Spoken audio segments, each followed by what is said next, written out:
área que me parece muy interesante cómo está armada y bueno, acá en el congreso más importante de México y muy, muy, muy importante internacionalmente, ¿no? Así que es un orgullo. Ay, los agradecidos somos nosotros, las y los pedagogos mexicanos te queremos y es una alegría enorme que hayas aceptado. Voy a dar lectura a unos parrafitos para presentar a la doctora Adriana Puigros. Para los que no tengan el gusto de conocerla personalmente, eh, tengo el honor de estar aquí contigo, Adriana, hoy. Entrañable pedagoga argentina y mexicana que impartirá esta mañana la conferencia magistral del Área 1, Filosofía, Teoría y Campo de la Educación del COMIE, con el título Controversias teóricas en la educación actual. Muy probablemente quienes forman parte de la audiencia esta tarde conocen a Adriana y saben de su trayectoria más de lo que yo puedo decir en unas cuantas palabras.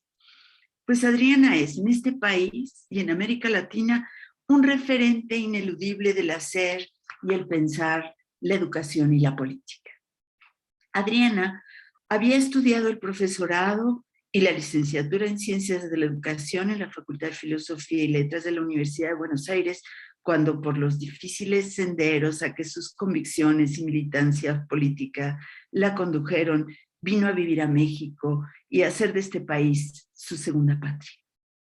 Estando acá, Adriana obtuvo el máster en Ciencias con especialidad en educación del Departamento de Investigaciones Educativas del CINVESTAB y el doctorado en Pedagogía de la Universidad Nacional Autónoma de México. En la UNAM fue profesora de la Facultad de Filosofía y Letras de 1974 a 1986.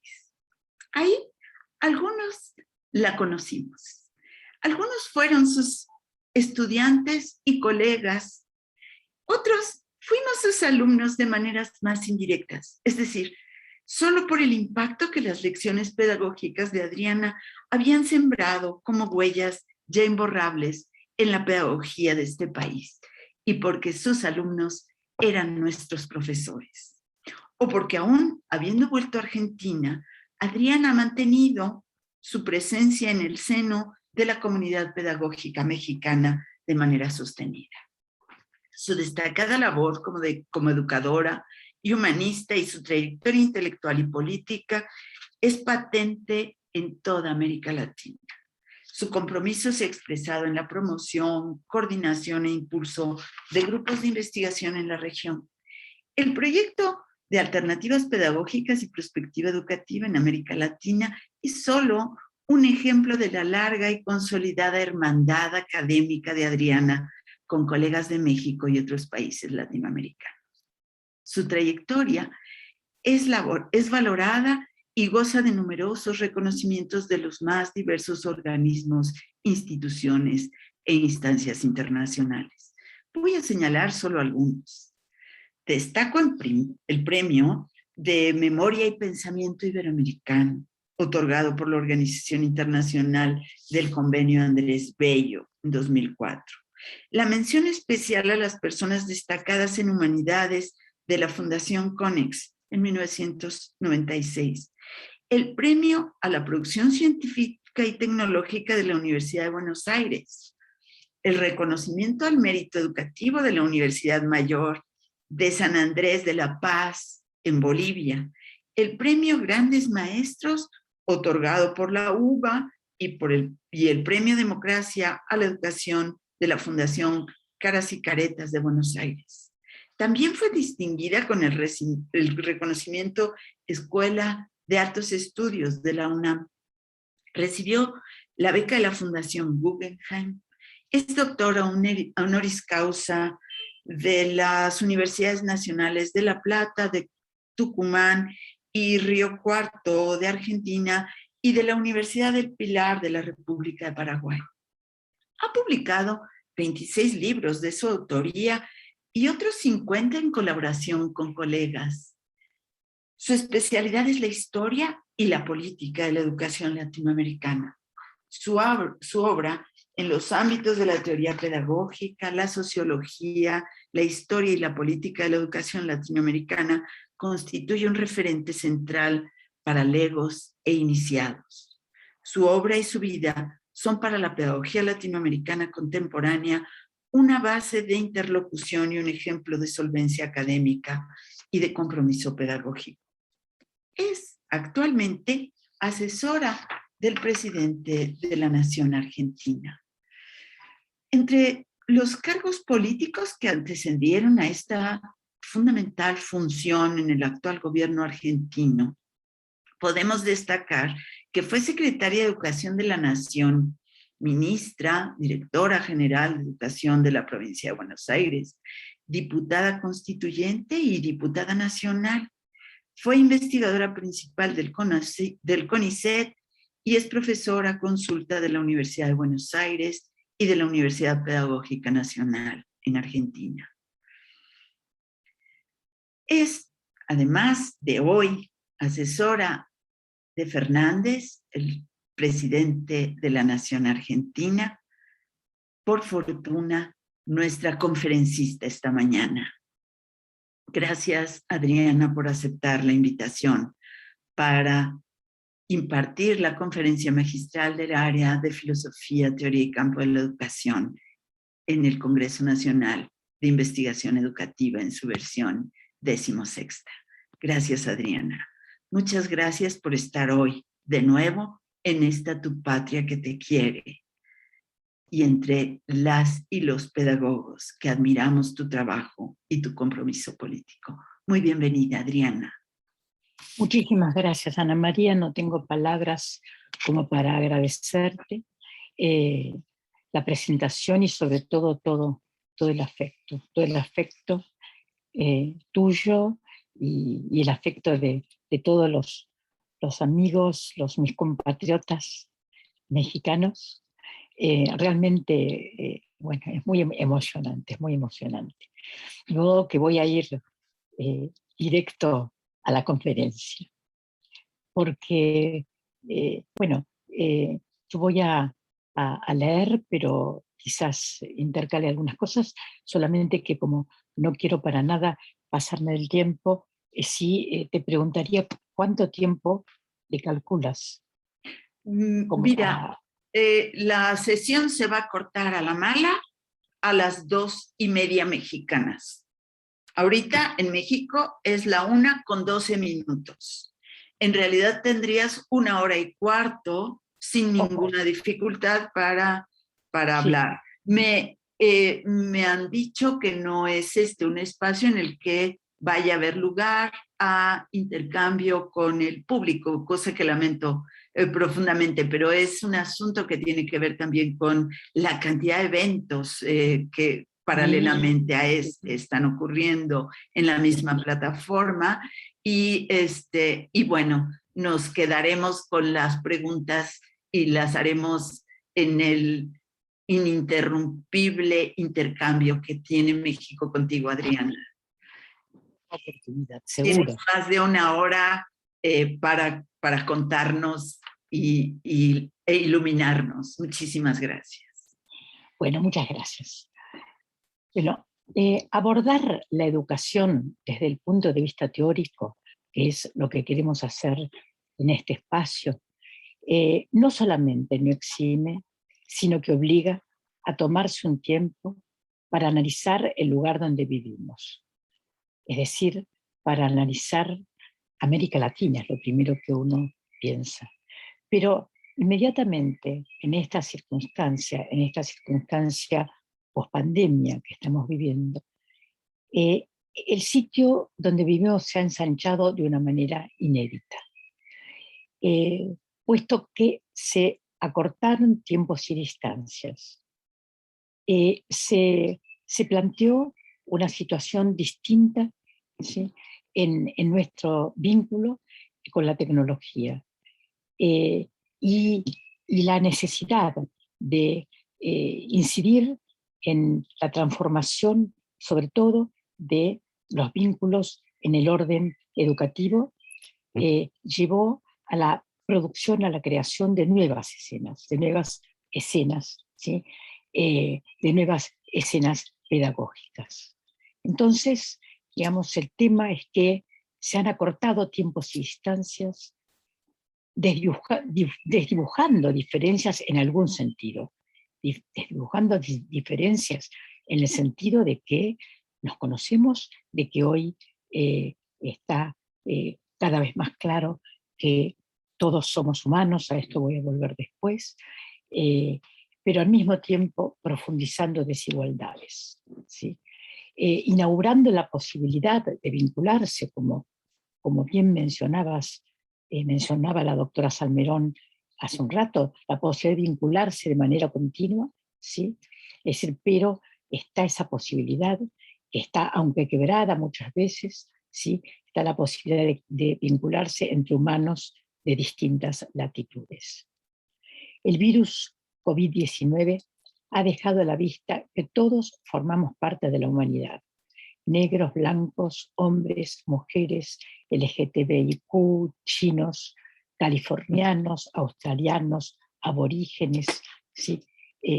Gordos, discapacitados, pobres y ricos. El virus ha prestado un servicio a la humanidad, demostrando inequívocamente que nadie nace desigual, sino que la desigualdad es una construcción sociocultural que se hereda y se adquiere. Somos diferentes afortunadamente, pero eso es otra cosa. Desigualdad y diferencia no son sinónimos. En la actualidad, los saberes de la humanidad alcanzan universos impensados, al mismo tiempo que se produce un proceso de concentración de la riqueza material y cultural y de sus instrumentos de producción. El aquí y ahora no es solamente un punto de partida entonces para reflexionar sobre los fines y objetivos de educación, sino que es su condición. Necesitamos reafirmar el aquí y el ahora. Necesitamos, a partir de ese aquí y ahora, que es México, que es este Congreso, que es esta comunidad pedagógica y que es América Latina, ¿sí? Necesitamos reafirmarlo, ¿sí? Entonces, desde este lugar voy a compartir con ustedes algunos datos que no son una novedad, pero resulta necesario tener delante para luego introducirnos en las rutas conceptuales. Vamos entonces a ver algunos números sobre cómo ha procedido la pandemia en el marco latinoamericano. Sabemos que América Latina es la región más desigual del mundo, así como la más endeudada, con un 59% de su PBI al servicio de la deuda. La CEPAL, la Comisión Económica para América Latina, denunció durante este año, 2021, la paradoja en un trabajo denominado La paradoja de la recuperación en América Latina y el Caribe, mostró que América Latina tenía síntomas de una inmediata recuperación. Estaba mostrando síntomas de que había la posibilidad de una recuperación inmediata. Pero al mismo tiempo la CEPAL advierte, ¿sí?, de la necesidad de que esa recuperación sea sustentable. E insiste, advierte que la sustentabilidad depende del logro de un crecimiento sostenible, con cambios estructurales del sistema productivo y con continuidad de las medidas fiscales destinadas a favorecer a los sectores más dañados. Esto es muy importante, sobre todo en momentos en los cuales en algunos lugares de América Latina crece una derecha que hasta ahora solo se había mostrado en en momentos de dictaduras militares, ¿sí? Pero que aparece ahora como una fuerza, ¿sí? Es decir, empezó en Brasil, apareció en Argentina, está en Chile, ¿sí? Aparece como una fuerza, es decir, que decidida, ¿sí? A, en nombre de la libertad, a terminar con la igualdad. Esto fue un paréntesis que hice, pero me parece importante, tiene mucho que ver con lo que está planteando la CEPAL, puesto que se impone, dice la CEPAL, lograr el acceso igualitario a todo, a los bienes, a los servicios, en particular a las vacunas, ¿sí? En tanto, debe atenderse que 21 millones de latinoamericanos sufren inseguridad alimentaria. La región es heterogénea y asimismo su tránsito por la pandemia y probablemente la pospandemia. Las desigualdades internas de las sociedades se han acentuado. La tasa de desocupación de las mujeres aumentó más que la de los hombres y la perspectiva sigue, según la CEPAL, la misma dirección. Por su parte, UNICEF también en este año que corre estimó que para fines de 2021 habrá en el mundo 140 millones de niños pobres y que 168 millones de estudiantes han visto sus escuelas cerradas durante al menos un año. De ellos, 2/3 vive en América Latina y el Caribe. 1 de cada 3 niños en edad escolar no accedió a la educación a distancia. En el mundo, 10 millones de matrimonios infantiles se concretarán, según UNICEF, antes que termine la década. 6 a 7 millones de niños menores de 5 años podrían haber sufrido desnutrición aguda en un año de pandemia. Según otro informe realizado por la sección latinoamericana de la Internacional de la Educación, la IEAL Internacional de la Educación es la organización que reúne a todos los grandes sindicatos del mundo. Están los 2 grandes norteamericanos, muchos europeos, muchos latinoamericanos, etc. Según la Internacional de la Educación, una minoría de gobiernos de la región incrementó el presupuesto de educación, o bien no lo redujo y otorgó subsidios especiales a raíz de la pandemia. Esto es en particular, según el informe, Colombia, Argentina, República Dominicana, El Salvador y yo agrego a México. Y en el otro extremo, países como Brasil, Chile, Costa Rica, Panamá, Paraguay y Uruguay redujeron el presupuesto y no dieron subsidios especiales para afrontar la pandemia. Quiero decir que en un informe del cual estoy participando como asesora de la CETERA, de la Organización de los Docentes de Argentina, y que es un informe para la Internacional de Educación para América Latina, estamos reafirmando estos datos. Se está reafirmando esta desigualdad. Y se está reafirmando algo que creo que es particularmente interesante para esta área, la vinculación entre el comportamiento de los gobiernos, el comportamiento de las sociedades y la historia de la educación de cada uno de los países. Esa historia es la cultura acumulada, la cultura sanitaria, etcétera, ¿sí? El comportamiento de los sistemas educativos en su historia reciente, sobre todo en su historia reciente, tomando como reciente, digamos, este siglo, es realmente, estamos viendo que es muy decisivo. La insuficiencia y desigual distribución de la tecnología incidieron en dificultades para sustituir la enseñanza presencial por clases y otras actividades virtuales. Y se falló en sostener, ¿sí?, la universalidad del derecho a la educación. El problema fue especialmente fuerte en la enseñanza pública, dado que muchos países latinoamericanos y también muchos estados, provincias, en el sentido mexicano de estados, no contaban con infraestructura suficiente para adecuarla a alguna modalidad distinta a las clases presenciales. Gobiernos nacionales y subnacionales recurrieron al sector privado, en gran medida alentados por recomendaciones del Banco Mundial y del Banco Interamericano de Desarrollo. A su vez, UNESCO y UNICEF aconsejaron a los gobiernos realizar alianzas de hecho, entrecomillado, alianzas de hecho, con empresas de telecomunicaciones, radio, televisión, cables, ahora cito a la Internacional de Educación, tanto para el ofrecimiento de recursos como para su habilitación en la gestión de la política educativa de los respectivos países. Esas coaliciones se consolidaron durante la pandemia, dice la IEAL, estableciendo en varios casos plazos de asociación que rebasan en mucho la emergencia.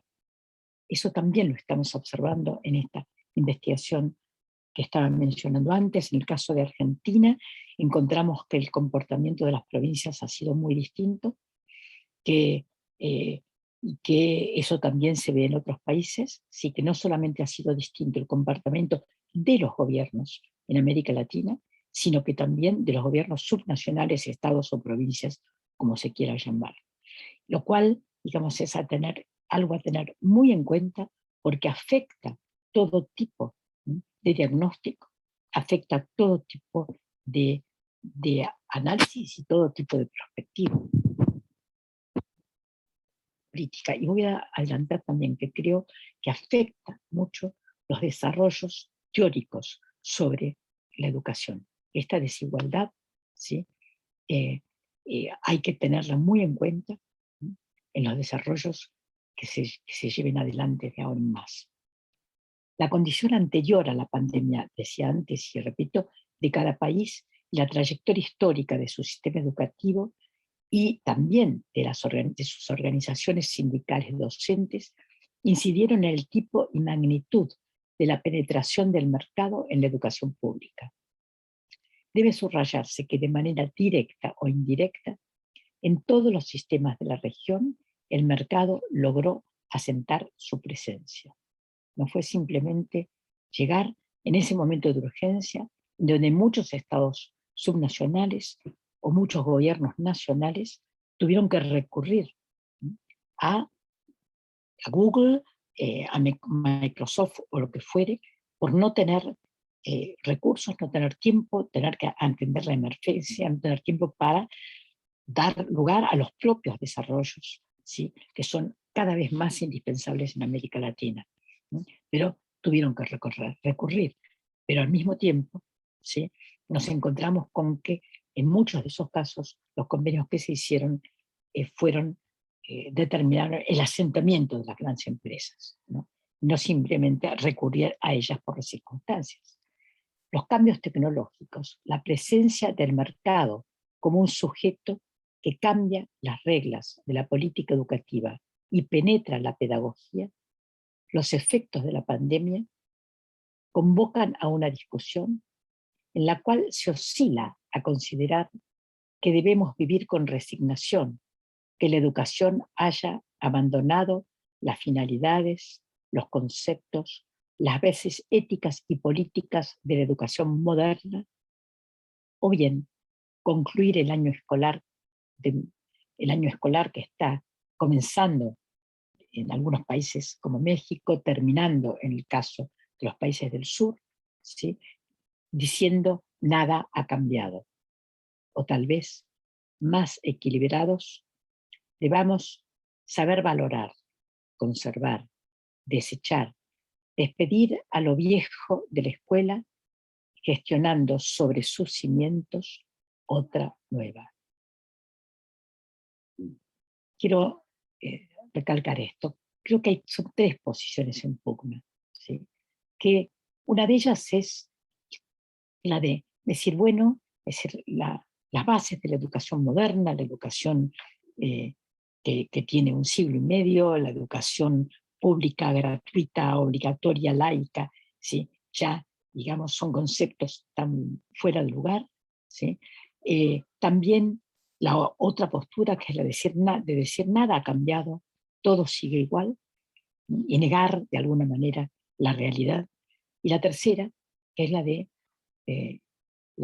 realmente ver qué de la vieja escuela, qué de la escuela que nos formó, qué de la escuela que formó a las generaciones hoy adultas, ¿sí? Ese es lo que tenemos que rescatar. Y sobre esos cimientos pensar para adelante. Sobre esos cimientos quizás avanzar sobre lo que Paulo Freire llamaría los inéditos viables. Voy a ir un poco para atrás ahora. Quiero ver un poco esta relación entre lo que llamé sistema educativo moderno y el mercado educativo.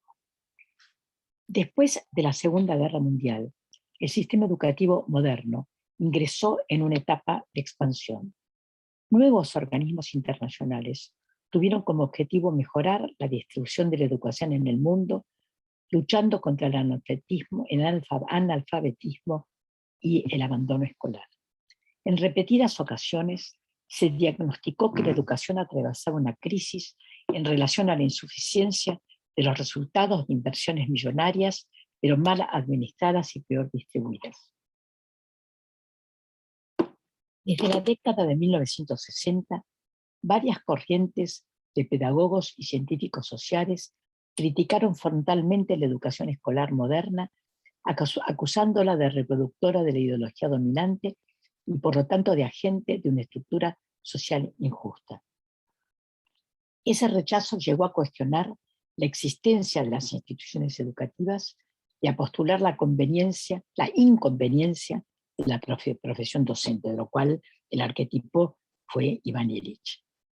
Al mismo tiempo, desde el campo democrático popular, se llevaron a cabo programas gubernamentales de envergadura que, en los casos más radicalizados, dieron la palabra a los sectores sociales excluidos, y los menos potentes produjeron cambios cuantitativos en el alcance de los sistemas escolares. El sistema educativo moderno, bisnieto de la Ilustración, reconoce al Estado como el único sujeto capaz de llevar a cabo la instrucción masiva y la formación del ciudadano. Cuando se fundaron las naciones latinoamericanas, estuvo en su matriz la educación pública. En tanto, a la Iglesia Católica y otros actores privados se les otorgó un espacio más limitado para ejercer la educación formal. De todas maneras, la confrontación entre quienes sostenían la prioridad del Estado o de la Iglesia fue uno de los temas de la política educativa de mayor relieve durante el siglo XIX y el siglo XX. Con mayor o menor despliegue del sector privado según los países, gobiernos y periodos, la escena se mantuvo con sus problemas y antagonismos. En las últimas décadas del siglo XX, fundaciones filantrópicas que son cabeza de playa de empresas y corporaciones avanzaron sobre educación. En la primera década del siglo XXI, ese hecho quedó disimulado en varios países por la preeminencia de políticas democráticas o nacionalistas populares en esa época, como fue el caso de Brasil, Argentina, Uruguay y Bolivia, entre otros. En tanto, impactaba ver la aparición de empresas de diverso tamaño, ofertantes de educación en todos los países y ciudades. En algunos de ellos, la educación pública se dio, y actualmente el porcentaje de educación privada supera con creces a la pública. Un ejemplo es la ciudad de Buenos Aires.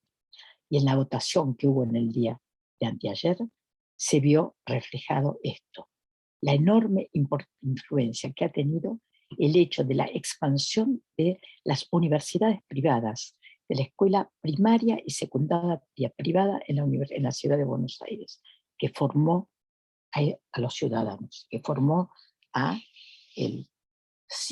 más de la mitad de ciudadanos de esta ciudad que votaron ayer con un voto neoliberal. En otros países como México, el sistema de educación pública pudo resistir. pero en todos los casos se fue conformando un mercado de la educación con características muy diferentes a las escuelas o colegios privados tradicionales. No abundaré en la descripción de este mercado que ustedes conocen bien. Solo voy a subrayar que sus principales operadores son las 5 grandes corporaciones, las GAFAM, Google, Amazon, Facebook, Apple y Microsoft, y numerosas empresas, directa o indirectamente subsidiarias. A la educación privada hay que sumar otro nuevo sector, mucho más débil, cuál es el de las pequeñas y medianas empresas o pymes educativas que muchos de nuestros países buscan remediar localmente la falta de escuelas públicas. Pero, según algunos observadores, las GAFAM se han desprendido de la trama capitalista para constituir parte del nuevo orden económico y político. Tal hipótesis merece ser examinada con cuidado, pero al menos es una alerta que se suma a las evidencias de un profundo cambio de época. El economista canadiense Nick Schnitzeck, coautor del famoso manifiesto aceleracionista, ante aquel argumento advierte en un texto que, cito, los imperativos del capitalismo se sostienen tanto para estas empresas como para cualquier otra, pero destaca que las plataformas las convierten en un nuevo tipo de organizaciones basadas en la extracción y el control de datos. En el reciente informe internacional de la IEAL que he citado, se menciona que la modalidad reificada de las plataformas se expresa en el mercado educativo latinoamericano en la participación de ONGs, instituciones académicas y empresas como la Fundación Barqui, como EIDOS, la Fundación Ceibal, Zoom, la Fundación Telefónica, Movistar, entre las 140 más extendidas. Voy a hacer una aclaración. La Fundación Ceibal, esto es muy importante, empezó siendo una fundación del gobierno de Uruguay, ¿sí? Con desarrollos propios, incluso desarrollos tecnológicos propios, que hizo un enorme programa, ¿sí?, de alfabetización tecnológica. Y desde hace algunos años fue transformándose en una fundación privada. Fue corriéndose y se transformó en una fundación privada, que es un proceso que está ocurriendo. Sincrónicamente, el avance del teletrabajo, el monotributismo, el empleo en negro, destruyen las modalidades de capacitación de los trabajadores ligadas a la reproducción de la fuerza de trabajo de la sociedad industrial. Recordemos ejemplos que ya contenían entre sus elementos básicos de la educación laboral vinculada a la industrialización, como el método Lancaster, el taylorismo o el stajanovismo. El principio era el trabajo colectivo. La tendencia actual a la desintegración de los colectivos y la emulación de la actividad individual afecta a las organizaciones sindicales y políticas y presenta dificultades en la relación entre el Estado y los ciudadanos. Las instituciones educativas siguen instruyendo para un sistema de organización del trabajo y de la vida social que tiende a ser minoritario. Las plataformas de las corporaciones más poderosas dirigen y controlan los procesos educativos, extraen y acumulan datos que usan para reconfigurar la enseñanza y el aprendizaje. Las series de algoritmos constituyen la materia prima del discurso pedagógico neoliberal. Nick Schnitzeck, antecitado, citó, dadas las ventajas significativas de grabar y usar datos y las presiones competitivas del capitalismo, quizás sea inevitable que esta materia prima llegase a representar un vasto nuevo recurso. Una cuestión que surge es si ese recurso les alcanzará a los operadores del mercado para cubrir el mercado educativo, si lo podrán cubrir todo, si para ellos Contrariamente a lo que plantea el psicoanálisis, la educación será posible. ¿Cuándo y cómo lo haría? La situación es semejante al sentimiento que hemos tenido durante la pandemia al temer que el COVID-19 lo penetrara todo, hasta que la ciencia comenzó a ganarle la partida al virus, hasta que Eros fue más fuerte que Tánatos, como en tantos momentos de la historia humana.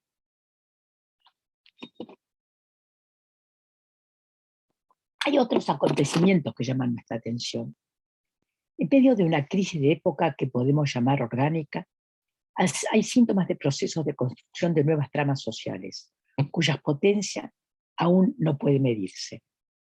A partir de movimientos reivindicativos de trabajadores, de empresas de plataformas, algunos autores creen vislumbrar nuevas posibilidades de organización que representen intereses de colectivos. Asimismo, el deterioro del medio ambiente ha motivado la multiplicación de organizaciones que abordan el problema desde ángulos diversos y la emergencia de sujetos políticamente activos entre los marginados u oprimidos, como los movimientos indígenas, los migrantes, los migrantes que son en este momento sujetos muy importantes en América Latina, y muy especialmente el movimiento de mujeres y de género.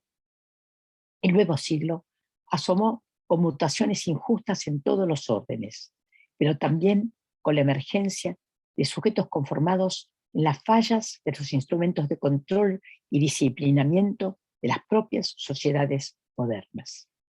Su surgimiento, imparable, como en el caso del movimiento feminista, difícil de comensurar en el de los trabajadores, invitan a recuperar una de las categorías más potentes que nos legó Pablo Freire y que mencioné antes, como es el inédito viable.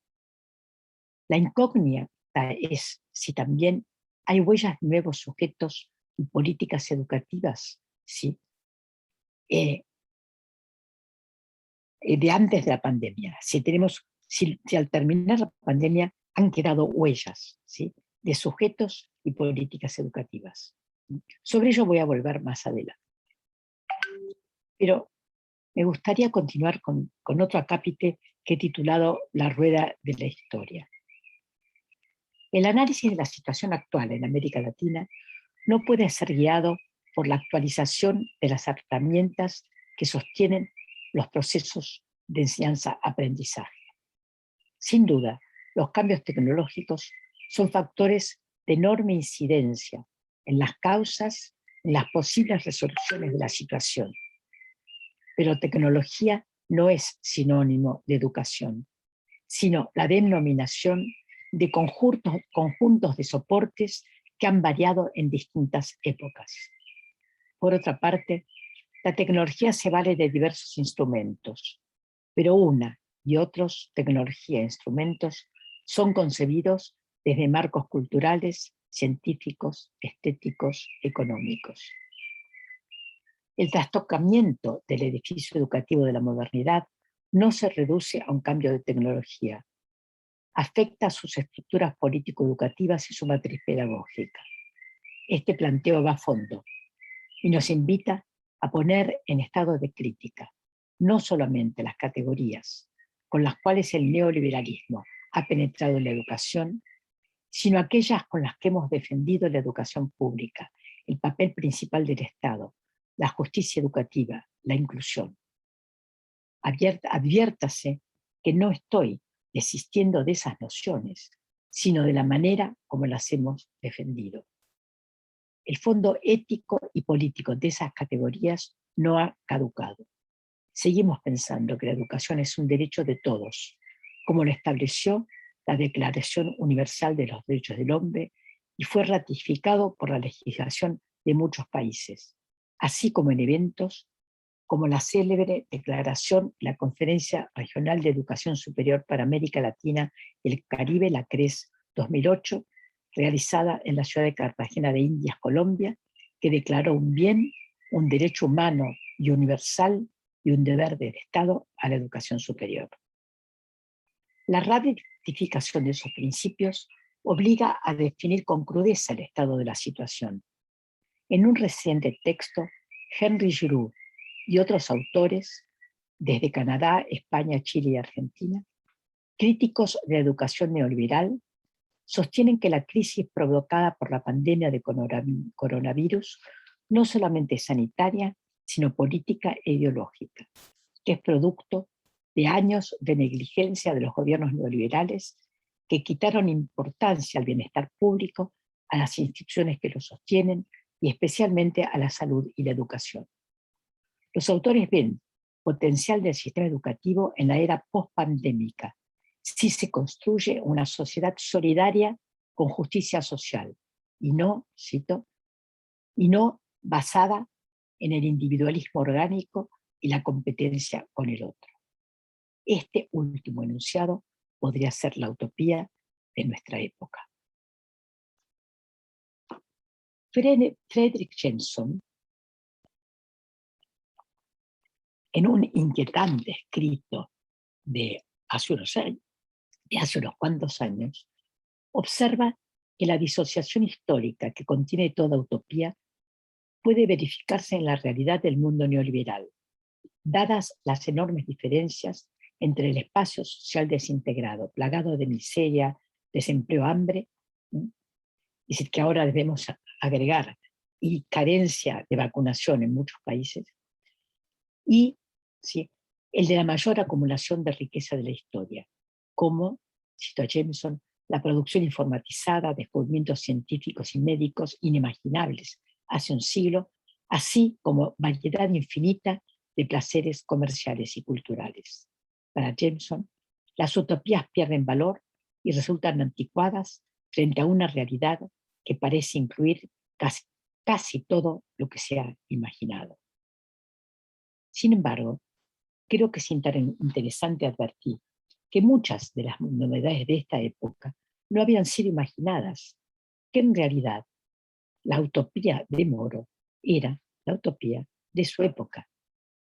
Nos asombramos al encontrar parecidos entre el mundo feliz de Aldous Huxley y el nuestro, pero no es el mismo. Y sin embargo, algo de las impresiones prospectivas de los utopistas está presente. Esa presencia muestra la potencia performativa de la imaginación. Nos preguntamos qué nutre a esa imaginación y vemos que los sujetos hacen su creación con el material cultural que proviene de la historia. Lo reconozcan o no, se inscriben en una línea de pensamiento político, educativo y pedagógico, o combinan varias fuentes, o dudan. Orientar a los educadores a adscribirse en uno u otro relato del pasado es materia de fuerte y sorda disputa. Ese alineamiento pone en juego en las discusiones actuales la formación de los docentes, aunque aparentemente, ¿sí?, en su mayor parte, estas discusiones evaden temas de fondo y se ignoran las experiencias históricas. La conciencia de los docentes, de los legados en los que se forman, es una condición para la gestión del vínculo pedagógico.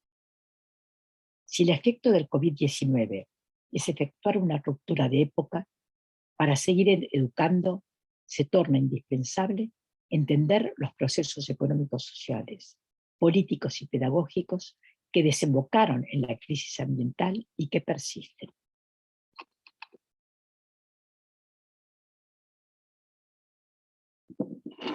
El pensador Slavoj Žižek dice que el virus romperá los cimientos de nuestras vidas y que no habrá regreso a la normalidad, pero que la nueva normalidad tendrá que ser construida sobre las ruinas de nuestras viejas vidas, o nos encontraremos en una nueva barbarie cuyos signos son ya claramente discernibles. En tanto, hago un paréntesis, estaba viendo ayer una serie que tuvo muchísimo éxito hace pocos años, que es Las luchas por el hambre, sobre la base de los libros de Collins, que es realmente algo que todos deberíamos ver porque es como el exponente, ¿sí?, justamente de esta nueva barbarie que pronostica Zizek, ¿sí?, pero llevada al vínculo entre los jóvenes, ¿no? Es decir, es una historia en donde para sobrevivir los jóvenes tienen que matar a todos los jóvenes, a los demás jóvenes, para que uno solo sobreviva. Pero en medio de tantos pronósticos, tantas representaciones del fin de la historia, deberíamos revisar las ruinas de algunas experiencias educativas realizadas fuera y dentro del capitalismo. ¿Por qué no analizar las experiencias educativas donde primó lo colectivo? Hacerlo de manera crítica, por supuesto. Ocurre que en momentos en que prima el individualismo, los educadores, empujados a tirar el agua con el niño, hemos expulsado del hilo histórico las experiencias colectivas de las sociedades. No se trata de repetirlas, sino de extraer de ellas el registro de lo comunitario. Lo encontramos en la esencia de la Revolución Mexicana, en los maestros rurales, en la experiencia de Carrillo Puerto, en el cardenismo, en las grandes campañas de alfabetización de los países socialistas, en los kibbutz y, por supuesto, en la educación actual de las comunidades aborígenes de toda América Latina. Y esto me vincula con otro tema, me vincula con que este ha sido el año de Paulo Freire, que el homenaje fue potente y merecido, solo que en un aspecto se convirtió en castigo. Me refiero al recorte de Freire, al recortar a Freire de la historia latinoamericana, a recortar de esa historia que mencioné recién, enumerando los proyectos colectivos de la historia latinoamericana.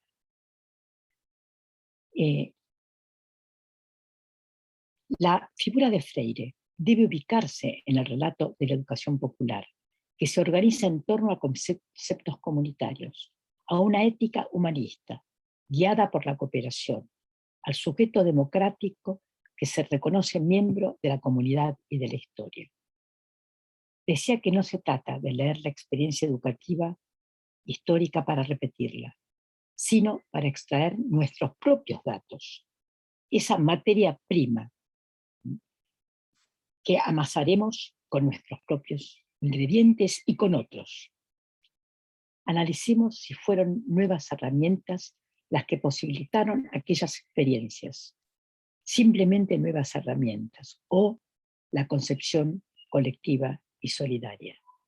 Pero sobre todo, asomémonos a la historia y a las experiencias actuales realizadas desde culturas distintas a la occidental neoliberal. Detengámonos una vez más en la cuestión de los quiebres de época y de modelos de organización social. Analicemos si el modelo educativo de los países socialistas, basado en la escolarización masiva, fue radicalmente distinto al de la escuela moderna de la sociedad industrial capitalista, o en qué aspectos se diferenció o innovó. Luego saltemos medio siglo y veamos que en la transición del socialismo al capitalismo, los sistemas escolares no presentan cambios en su matriz, aunque por supuesto sí en sus finalidades y contenidos. El sujeto pedagógico, impulsado por la generación de Makarenko, fue especialmente concebido desde la solidaridad social y es opuesto al sujeto del neoliberalismo actual. Sin embargo, la matriz del dispositivo político-educativo fue un sistema escolarizado, lo cual presenta grandes interrogantes, como cuál es para la educación socialista la idea de lo colectivo, o bien cuáles fueron las modalidades que tomó en diferentes modos de organización social la educación común. De inmediato se plantea una profunda discusión entre psicoanalistas, pedagogos y políticos que deben enfrentar la educación de millones. La discusión es si es posible sostener en tensión una política para grandes sectores y la libertad del sujeto, sin que un factor anule al otro. Es decir, repito, ¿sí? Creo que es uno de los problemas centrales que enfrentamos, que es si es posible, ¿sí?, el sostener la tensión entre la libertad y lo colectivo. Cómo si se puede construir en esa tensión un nuevo sujeto.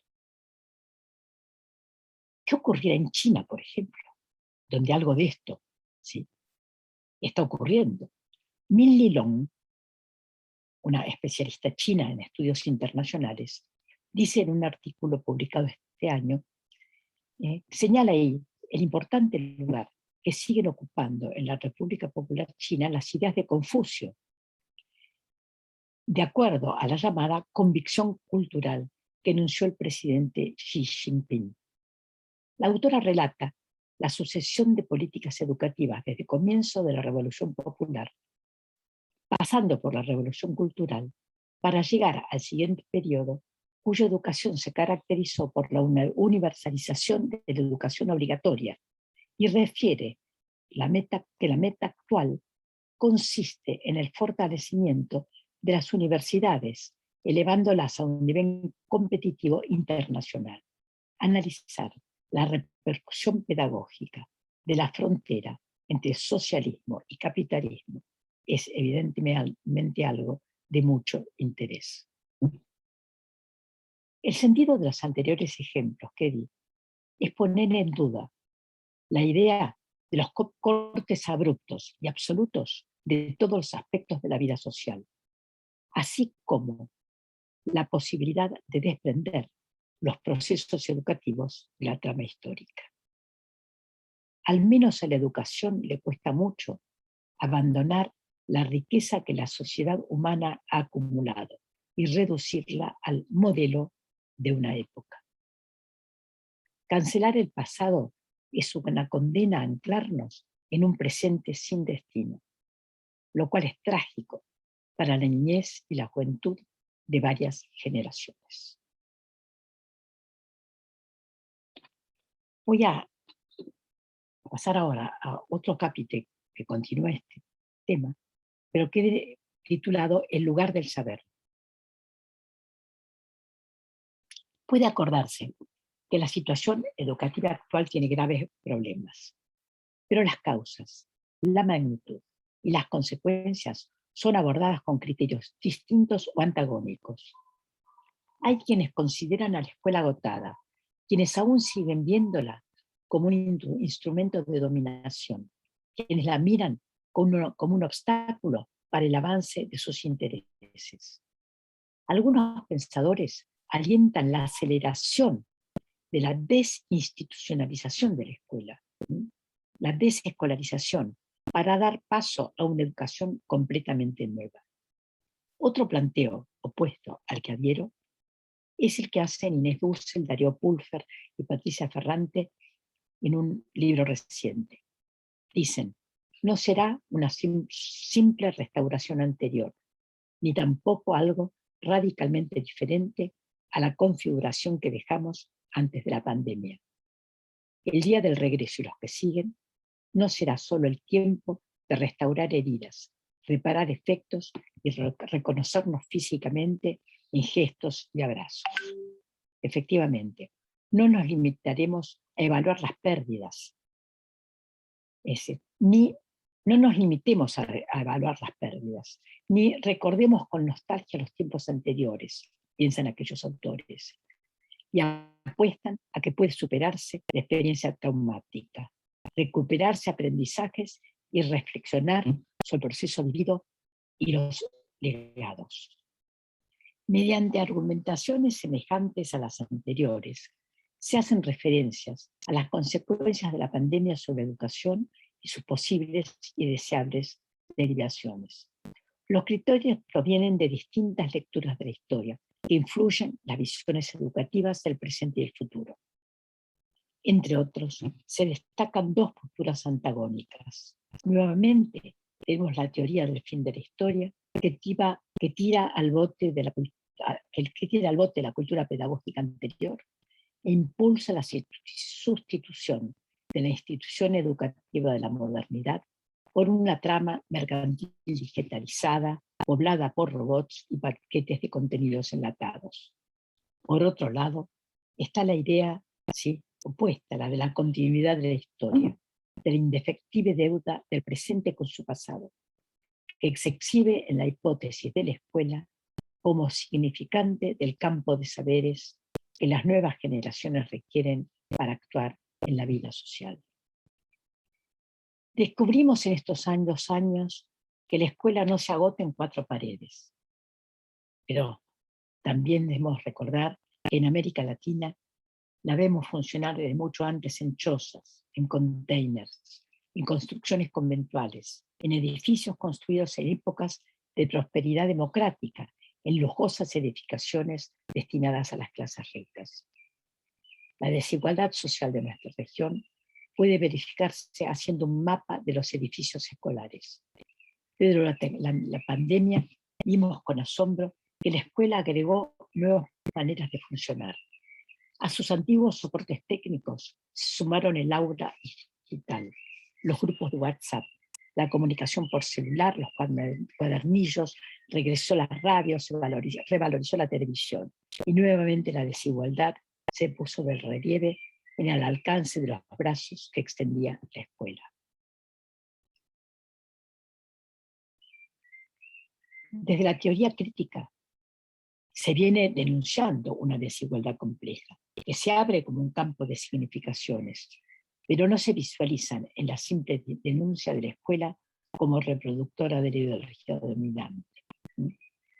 Ahora, desde la teoría crítica, se han incluido temas como el multiculturalismo, las demandas de los pueblos originarios, las luchas feministas y de género, las migraciones, la cuestión ambiental y inmediatamente la pandemia. En trabajos recientes, Giroux propone volcar la pedagogía crítica al análisis del presente, sumando una nueva categoría, la pedagogía pandémica. Ha escrito que es necesario pensar críticamente las instituciones, el poder, la política y la justicia desde la pandemia. Hemos visto que el autor presenta la situación actual como un cambio de época. Podría agregarse que la pandemia es una inesperada frontera entre la modernidad y la irrupción de un mundo que se estaba gestando, que han cambiado las dimensiones del tiempo. Eso ocurre también en las escuelas, por lo cual es necesario, aprender a vivir,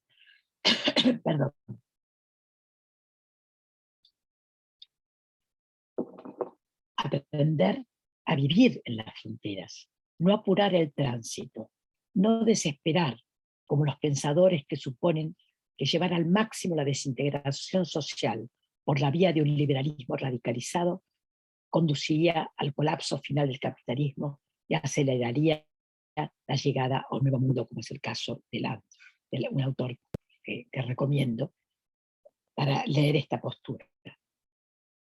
Cambios de la magnitud de lo que estamos viviendo abren diálogos entre épocas. Lo destituyente convive con lo que intentan hacer y con lo que ya muestra formas institucionales.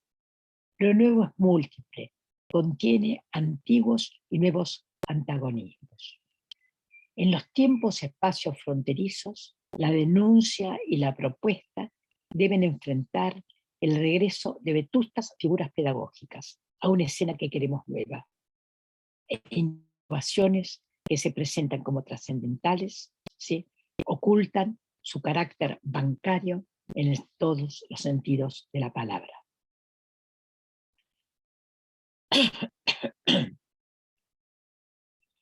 La pedagogía crítica tuvo un enorme valor al insistir en la denuncia de la opresión y la desigualdad en el capitalismo, y en su discurso potente, especialmente desde los Estados Unidos, en la denuncia del neoliberalismo pedagógico. Y la categoría pedagogía pandémica me parece que es un aporte reciente, muy potente.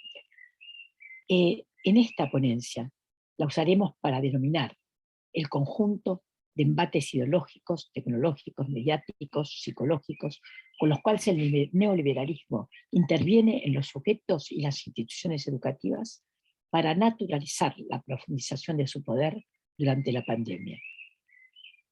Así usaremos la categoría pedagogía pandémica.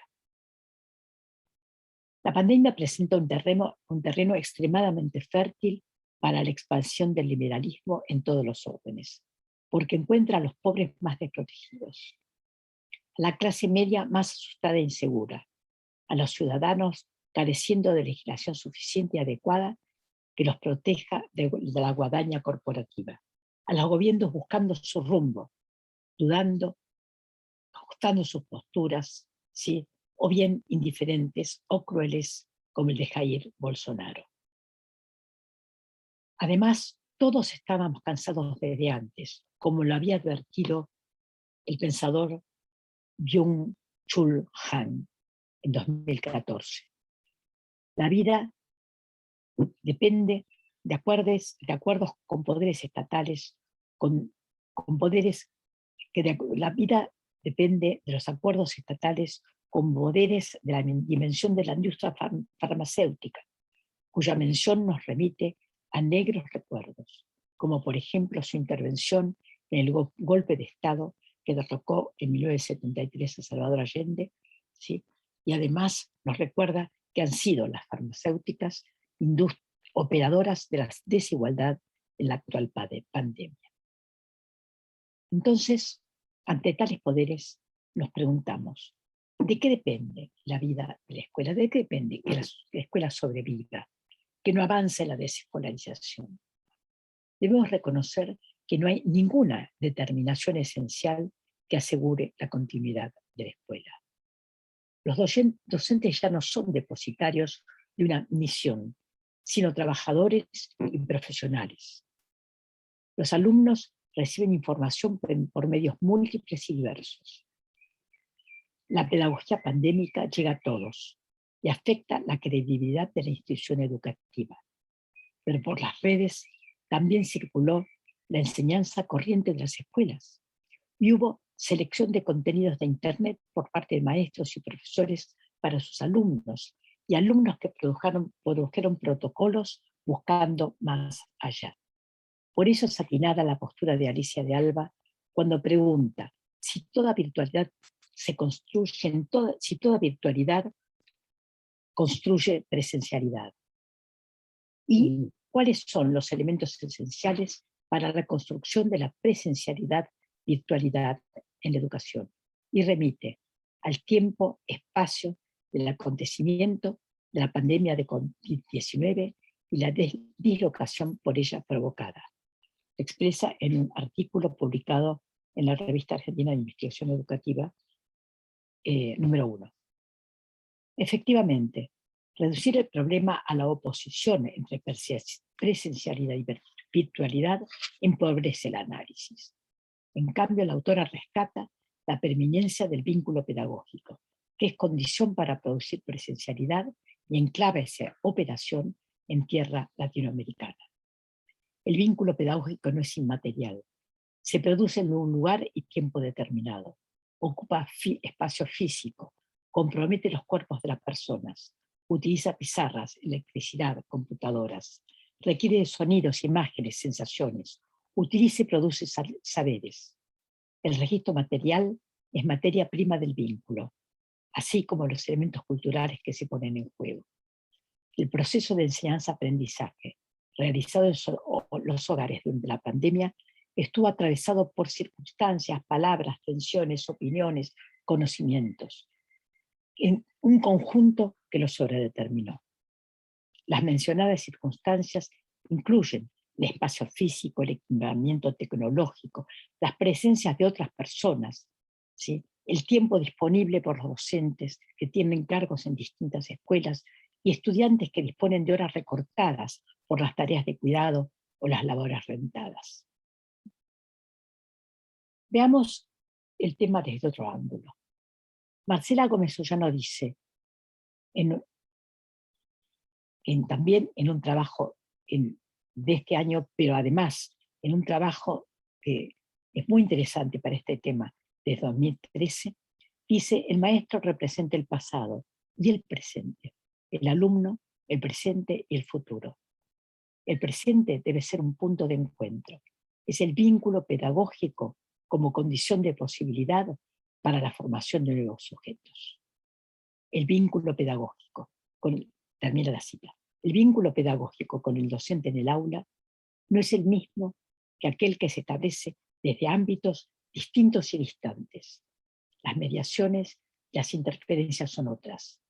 Entre las numerosas diferencias se destaca que la clase digitalizada carga con la voluntad del programador, que diseña, limita y otorga valor monetario y reglamenta el lugar del saber. Pero siempre hay un tercero en el vínculo pedagógico. En la escuela tradicional, podrían decirnos, los planes y programas también intentaban poner un orden al abordaje de la enseñanza y el aprendizaje. También podrían decirnos que la discrepancia cultural, lingüística o genérica no era permitida, más bien reprimida. Que entre los antecedentes de la actual pandemia están aquellas del siglo XIX, ¿sí? Es más unas cuantas del siglo XX. En nuestros días, ¿sí? Es decir, sabemos que hay rastros de aquellas pandemias. Sabemos que hay rastros en la educación. Estoy tratando de sintetizar, de resumir, para no pasarme de la hora, ¿sí? Y voy a sintetizar esta parte diciendo, ¿sí? Es decir, que estoy rescatando el planteo de Marcela Gómez Ollano, estoy rescatando, ¿sí? Es la necesidad del presente como punto de encuentro, ese presente como punto de encuentro para el vínculo pedagógico, ¿sí? Que es con lo que comencé además esta ponencia. ¿Sí? Pero el presente cargando con su historia, el presente cargando con la historia. Que la posibilidad, ¿sí? Que la posibilidad de realmente poder atravesar esta situación y no quedar atrapados por la pedagogía pandémica. Es el poder mirar hacia el futuro. Es el de poder pensar en, eh, en el tejido de una nueva trama. Es decir, está en darle lugar, por supuesto, a las utopías. ¿Sí? Fischer y otros autores que están inscritos en la corriente denominada aceleracionismo de izquierda, tienen esperanzas en la posibilidad de reversión, ¿sí? De la actual aceleración de las plataformas, ¿sí? Para dar lugar, ¿sí? Como también había citado antes de Snicker, a la socialización o colectivización. Esto es algo que se repite mucho en quienes estudian ahora el futuro, en quienes trabajan en perspectivas, ¿no? O sea, la idea de lo colectivo como un operador importante de este cambio, de esta transición, que insisto, no, la historia no muestra que las transiciones sean absolutas de una época a la otra, sino muestra que son complejas, que son fronteras de tejidos muy, muy complejos. Entonces, si me permiten, voy a tratar de reubicar el texto para poder sintetizar. Entonces, voy a ir a un último acápite, que lo he titulado Los nuevos silencios y recuperar la palabra. Hemos dicho que la escuela será la misma, pero que no, que tampoco lo será, que no podemos describir con anticipación lo que vendrá, que apenas somos capaces de aventurar hipótesis y deseos. De todas maneras, algunas escenas de la pospandemia ya pueden analizarse, a medida que se van abriendo las escuelas, de acuerdo a los calendarios de cada país. Me detengo en un ejemplo. En la provincia de Santa Cruz, que está situada en la Patagonia Argentina, ¿sí? Las clases presenciales empezaron en septiembre de este año.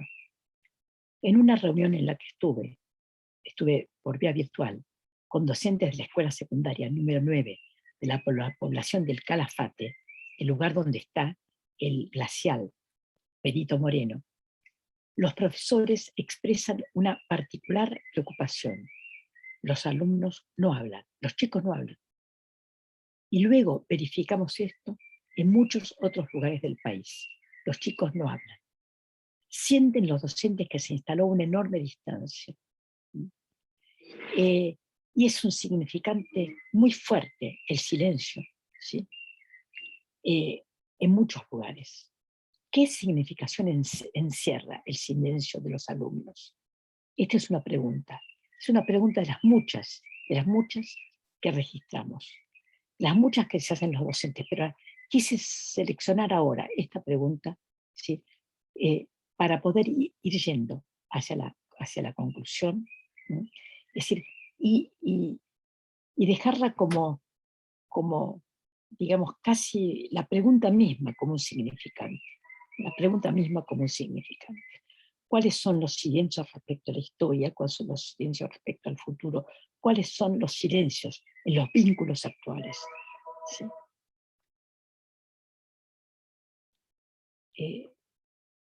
Y como conclusión, yo creo que las preguntas que nos quedan son muchísimas. Ya no son tan solo metodológicas, sino que se dirigen a los fines de la educación. Sin embargo, aún no están claras. Quizá lo pertinente y lo más sencillo sea aceptar el desafío de discutir a fondo, de atreverse a dejar atrás supuestos y analizar experiencias democráticas de la educación moderna para dar lugar a lo nuevo.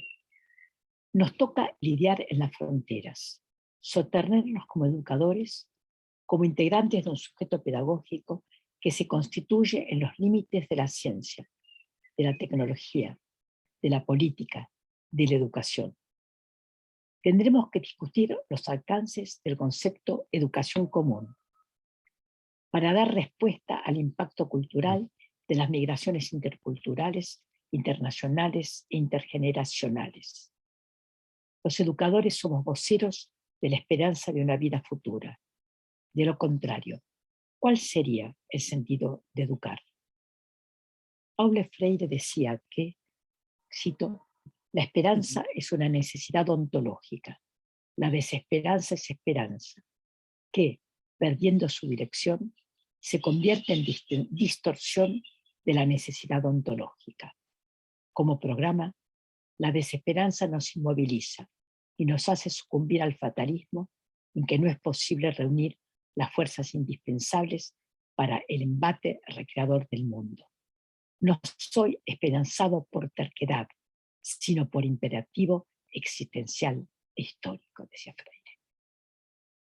Para finalizar, señalaré que sostener los principios democráticos de la educación pública y producir su transformación político-educativa y cultural de cara a los nuevos tiempos es el imperativo existencial e histórico que nos convoca.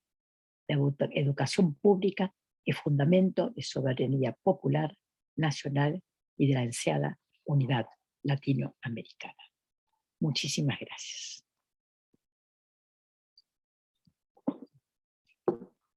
Bueno, estamos sobre la hora.